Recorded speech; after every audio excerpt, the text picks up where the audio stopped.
Bonjour à toutes et à tous. Donc effectivement, l'exercice est un petit peu le même que pour mes confrères, c'est-à-dire qu'on a eu un petit peu en avance de phase en fait les résultats, les chiffres, et puis la demande de Marie-Louise était de nous dire finalement qu'est-ce que ça vous inspire, quelques commentaires, etc. Le premier en préambule, mais il n'était pas prévu, c'est que finalement, vous écoutant ce matin, je suis rassuré par le fait que les choses s'incarnent de plus en plus. C'est-à-dire que derrière les chiffres, effectivement, on resitue l'humain, on resitue le bonhomme. Et juste pour, je vais vous raconter deux anecdotes personnelles. La première est pas très drôle et pas très positive. La dernière est beaucoup plus drôle. Et c'est pas BNP Paribas Cardiff, Emmanuel. Mon papa est décédé il y a quelques mois, l'an dernier, au mois de mai. Et en fait, il était assuré pour son fauteuil électrique. Et 8 mois après, j'ai encore reçu la semaine dernière un courrier de son assureur limite agressif quand même, pour me rappeler que décidément, en l'absence de toute nouvelle, ils allaient définitivement ne plus l'assurer pour son fauteuil électrique. Alors même que j'ai évidemment signalé par mail, puisque je gérais depuis un certain temps ses affaires, le fait qu'il était décédé. Et donc j'ai reçu en tout et pour tout quand même 3 courriers, jusqu'à ce dernier courrier dont j'ai gardé copie à toutes fins utiles, parce qu'il était quand même presque agressif.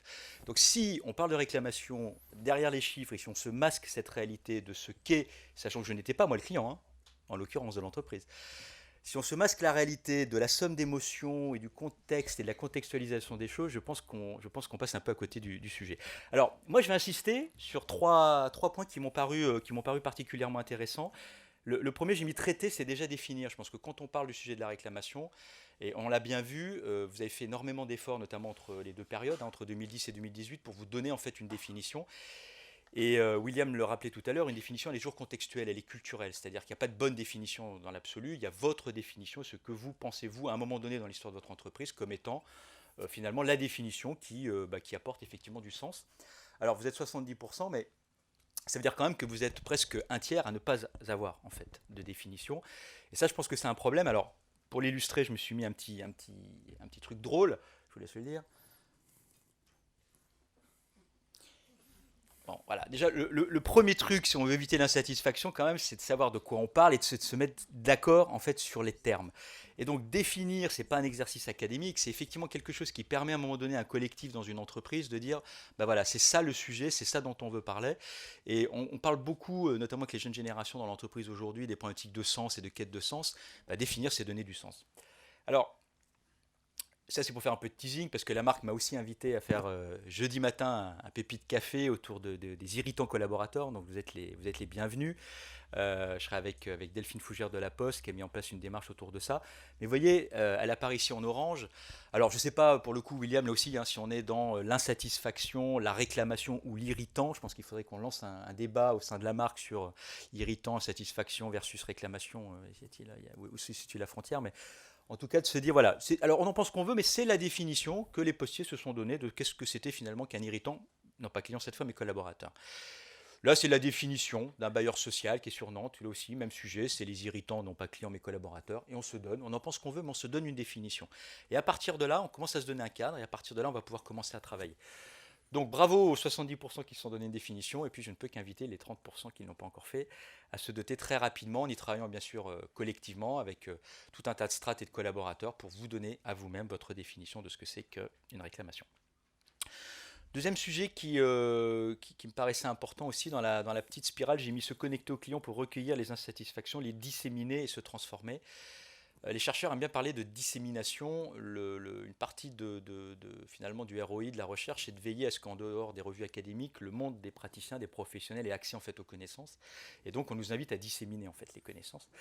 Mais j'ai trouvé ça intéressant quand on le rapproche en fait de ce schéma où on voit qu'effectivement il y a visiblement des très beaux outils de reporting quelque part dans les strates de l'entreprise, mais que quand on arrive en bas, moins de la moitié des entreprises effectivement vont disséminer très largement finalement ce sujet, mais peu importe, à la limite pour moi la réclamation aujourd'hui c'est un prétexte, mais on voit bien que plus globalement il y a un enjeu autour effectivement de cette dissémination. Comme il n'est pas là ce matin, je vais pouvoir dire du mal de lui. Non, mais en fait, je vais dire du bien parce que c'est un ami. C'est Daniel Rey, qui est aussi professeur à l'EM Grenoble, qui a développé un outil, un modèle que vous connaissez pour certains d'entre vous, qui est le Customer Orientation Score, donc qui mesure non pas la satisfaction ou l'insatisfaction client, mais on va dire le niveau de la culture client d'une organisation. Et qui donc repose sur 3 piliers issus de la recherche académique. Et j'ai mis en valeur celui du milieu qui est bien ce qu'il appelle la connexion client. C'est-à-dire le fait qu'au-delà du fait de mettre en place des éléments autour de la culture client, c'est bien de veiller à bien disséminer, alors en l'occurrence la connaissance client, ce que l'on sait sur le client, sur sa satisfaction, mais aussi ses motifs d'insatisfaction, et donc plus globalement de comment on en fait vraiment un élément de culture partagé par chacun, de connaissance effectivement de ces éléments-là. C'est dire à quel point c'est important. Et dans cette logique qui était la mienne de dire il faut incarner les choses, j'aime beaucoup cet exemple que je cite beaucoup parce qu'il vient d'une PME lyonnaise, 360 personnes, donc il y a du logement social et je pense que c'est toujours intéressant, et c'est aussi le propos de la marque, de s'inspirer de ce qui se passe ailleurs, et qui a eu cette idée géniale, et en plus je trouve que le terme est très beau, ils ont appelé ça la grande conversation, d'inviter les 360 collaborateurs de l'entreprise à aller à la rencontre en fait, alors, d'un client, si on veut l'appeler comme ça, d'un locataire, d'un habitant, moi j'aime bien ce terme d'habitant, ce qui a créé un psychodrame en fait la première fois, puisque beaucoup de gens n'avaient jamais vu de client. Les gens des RH, les gens de l'IT, les acheteurs, les contrôleurs de gestion, et se poser quand même la question en disant mais qu'est-ce que je vais aller faire pour rencontrer un client quoi. Enfin, premier truc. Deuxième truc, c'était oh là là là là là là là, mais on va se faire insulter, l'ascenseur qui tombe en panne 3 fois par mois, l'ampoule grillée, et puis 6 mois qu'on répare pas, mais ça va être l'horreur, ça va être l'horreur. Bon, finalement, tout ce petit monde y est allé en binôme, parce qu'évidemment, ils sont un peu malins. Ils ont demandé aux gardiens d'immeubles et aux équipes de proximité de créer des binômes avec ceux qui n'ont jamais vu un vrai client pour lui dire t'inquiète pas, tu vas voir, il est comme toi et moi. Ils sont bien élevés globalement, ça va bien se passer. Et donc, ils sont allés à la rencontre des clients avec des petites tablettes, etc. Et puis un petit processus d'enquête, etc. Pourquoi je vous raconte cette histoire? Parce que quand on parle de connexion client, là aussi, d'un seul coup, il y a un voile qui tombe.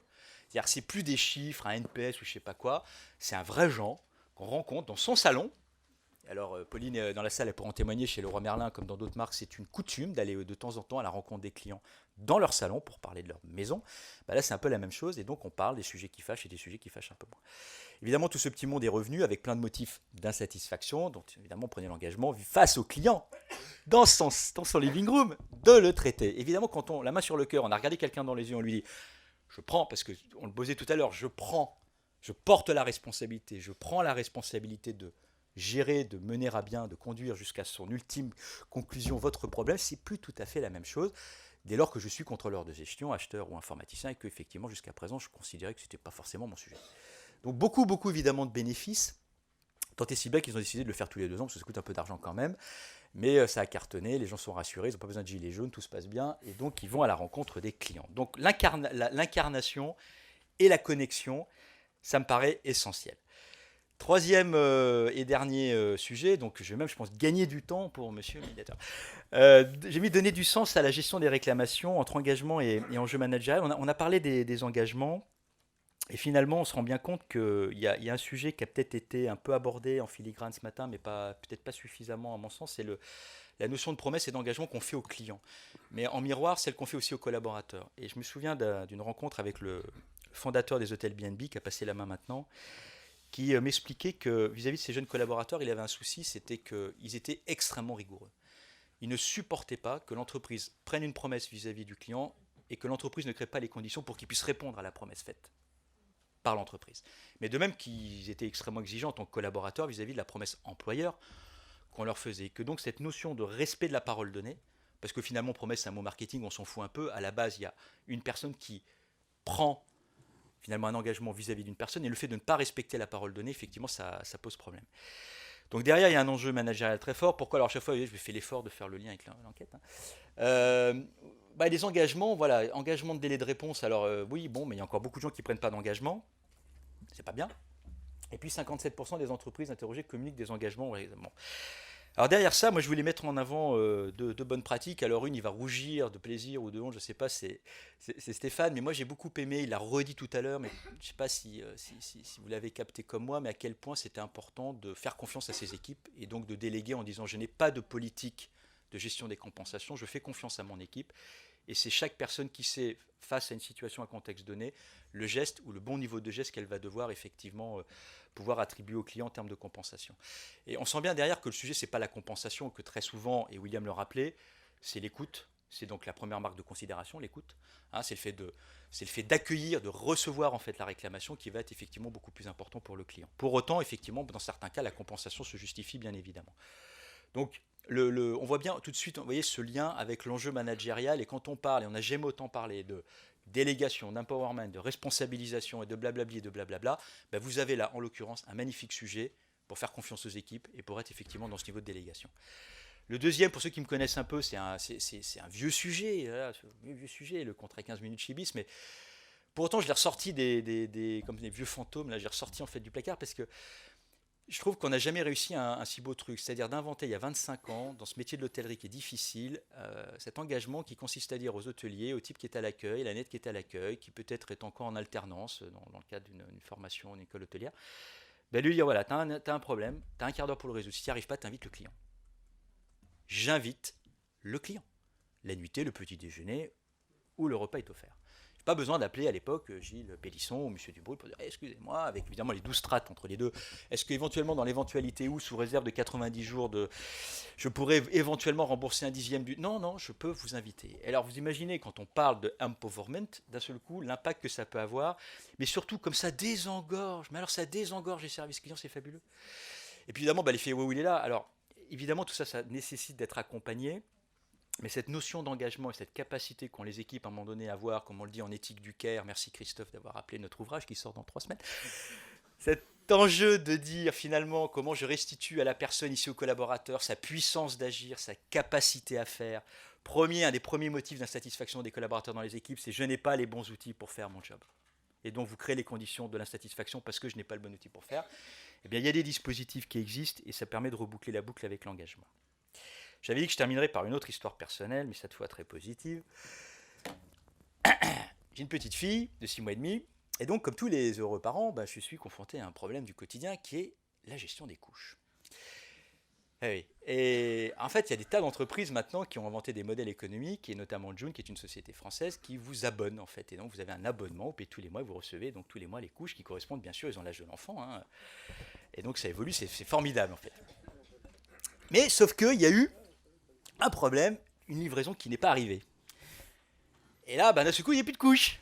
Et là, vraiment, on a le problème, quoi. Hein. Et je suis très terre à terre, là. Et finalement, donc mon épouse interagit avec le charmant monsieur Anthony. Alors, super gestion de la réclamation. Et tout de suite, évidemment, la compensation qui est proposée. Et puis, bon, ça me gêne un peu, il a mis un petit cœur à la fin, là. Mais donc j'ai pris contact avec Anthony depuis, on s'est expliqué. Mais plus sérieusement, évidemment, le sujet, c'est pas la compensation. Le sujet, c'est quand est-ce que vous allez me livrer mes couches, parce que quand même, ça devient compliqué, quoi. Donc, le sujet, c'est bien la parole qui est. J'ai pris une parole, j'ai pris un engagement vis-à-vis de vous, quelle est ma capacité à le tenir, et comment très très vite je reviens en fait sur ma promesse, parce que c'est ça qui compte. Évidemment qu'on a accepté les lingettes machin, parce que c'est toujours bon à prendre, mais c'est pas le sujet. Donc le sujet, là aussi, vous le voyez, et je pense que cette notion de parole donnée, mais aussi dans cette vision managériale de dire il n'y a pas que le client, il y a le collaborateur avec ses tripes qui est face à une situation et qui va devoir gérer cette situation dans le regard du client, c'est quand même ça à un moment donné qui va être important. Voilà, très rapidement, les 3 sujets sur lesquels je voulais réagir, et je crois que j'ai même grignoté. Non, c'est bon, un peu de temps. C'est parfait.